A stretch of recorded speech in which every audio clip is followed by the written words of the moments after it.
Democratic Party. I want to turn to the Republican presidential frontrunner Donald Trump, who refused to condemn endorsements from David Duke, the prominent white supremacist and former KKK leader. Duke has told his radio audience that voting against Trump would be, quote, treason to your heritage. Speaking on CNN's State of the Union with Jake Tapper, Trump refused to disavow Duke's support or the support of other white supremacists 4 times. This is a clip. Well, just so you understand, I don't know anything about David Duke, okay? I don't know anything about what you're even talking about with white supremacy or white supremacists. So I don't know. I mean, I don't know, did he endorse me or what's going on? Because, you know, I know nothing about David Duke. I know nothing about white supremacists. And so you're asking me a question that I'm supposed to be talking about people that I know nothing about. But I guess the question from the Anti-Defamation League is, even if you don't know about their endorsement, there are these groups and individuals endorsing you. Would you just say unequivocally you condemn them and you don't want their support?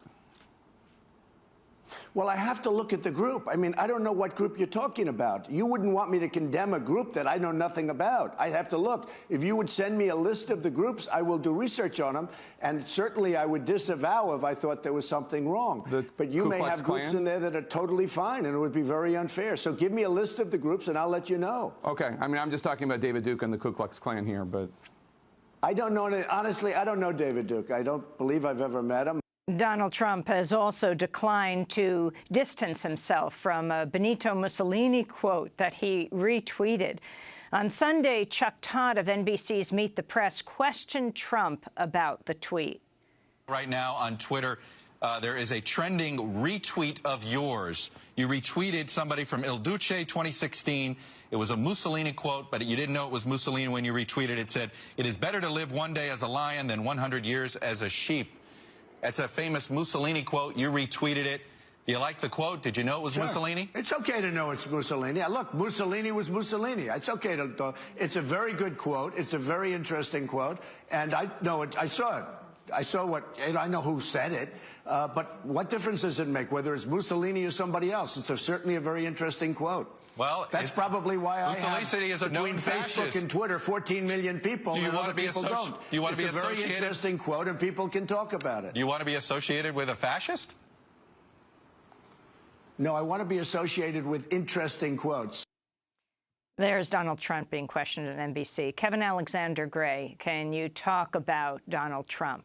Talk about his, I mean, it was only after tremendous outcry on Sunday, after being on CNN and people speaking out all over the country and Marco Rubio and others attacking him around not disavowing the Klan, that he tweeted out that, okay, he disassociated himself. You know, Donald Trump is a narcissistic white supremacist. And the people that come, a lot of the people that come to hear him, this whole idea of make America great, that's all about making America great for a small group of people, generally white males. I mean, that's what white male supremacy is about in their mind. And they believe that they are superior and that America needs to dominate everybody. And you know, it's all about chest thumping. So, you know, I'm not going to vote for Donald Trump. I think that the people that follow Donald Trump obviously don't understand how he's made his money. The idea that someone who is married to an immigrant can stand up and bash immigrants, someone who has made so much money on the backs of the workers can bash workers and disregard workers' rights, that people support that. Part of the reason that people support Donald Trump is the reason that they supported slavery. They thought that one day they might own slaves. A lot of people think that one day they might be rich. That's why they play the lottery. And, you know, they think that being rich means that you can say and do and get away with anything that you want to get away with. And the networks love it because they're making a lot of money. It's great entertainment. The Republican debates, I watch the Republican debates because you never know what they're going to say. And all these campaigns, be it the Democratic campaign or Republican campaign, the people that are really making out like bandits are the networks because they're getting all this advertising money. So, you know, the media created Donald Trump. You know, when he was out here questioning Barack Obama's where he was born, and people call him out as a racist. His record is very clear. And if the Republicans nominate Donald Trump, well, they get what they get. It will be truth in advertising about their party. For him to stand on the podium with, with Jefferson Beauregard Sessions, you know, an old Southerner who believes in this old South supremacy and the myth of the lost cause and that whole history of the Confederacy. You're talking about the first sitting senator to endorse Donald Trump, Alabama's sitting senator, Jeff Sessions.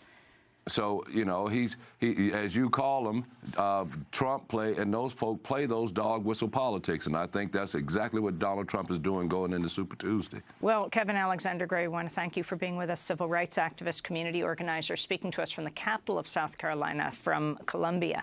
He edited the book Killing Trayvons, an anthology of American violence, and is author of Waiting for Lightning to Strike, The Fundamentals of Black Politics. When we come back,